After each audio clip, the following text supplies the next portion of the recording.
Salut à tous, aujourd'hui je vais vous présenter le JD 509 de Pioneer UFO. On retrouve dans ce petit carton de livraison, hop là, le drone, ici, avec sa caméra,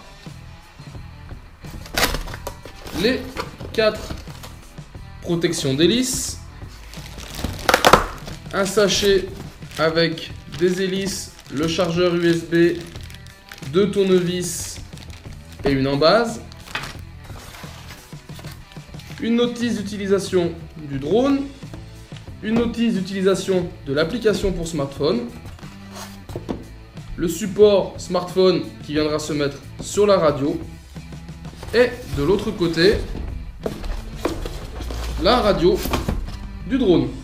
Avant d'attaquer la lecture de la notice ou le montage des protections d'hélice sur le drone, je vous conseille de charger votre batterie.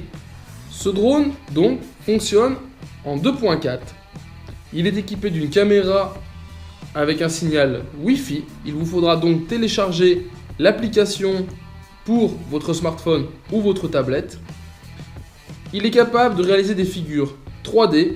Il est équipé aussi d'un système lumineux et a le retour maison, c'est-à-dire celui-ci revient en direction de la radio en cas de perte. Quant à la radio, elle fonctionne avec des piles et est équipée de plusieurs boutons.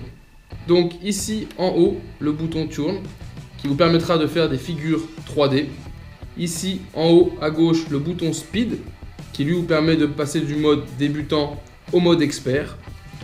Ici donc les 2 joysticks avec les 4 boutons réglage de trim standard. Ici le mode Headels, c'est-à-dire qui permet à votre drone de pouvoir, quelle que soit son orientation, de revenir vers vous.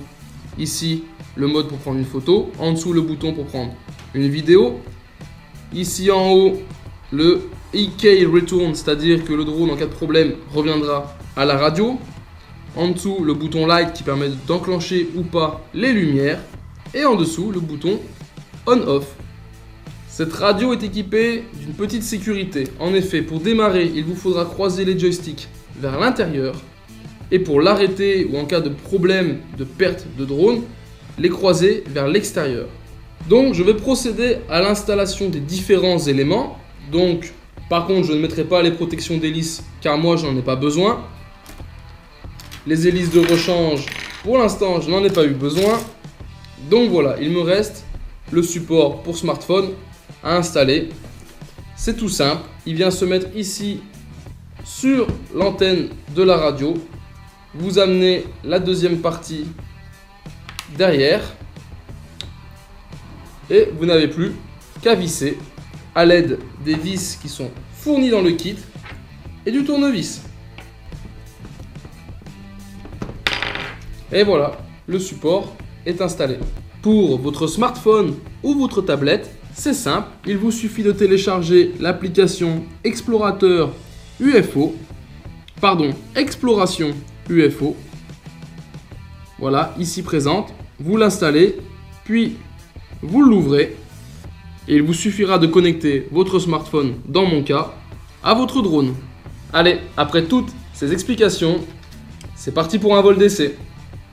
Donc pour commencer, on allume la radio, puis on allume le drone,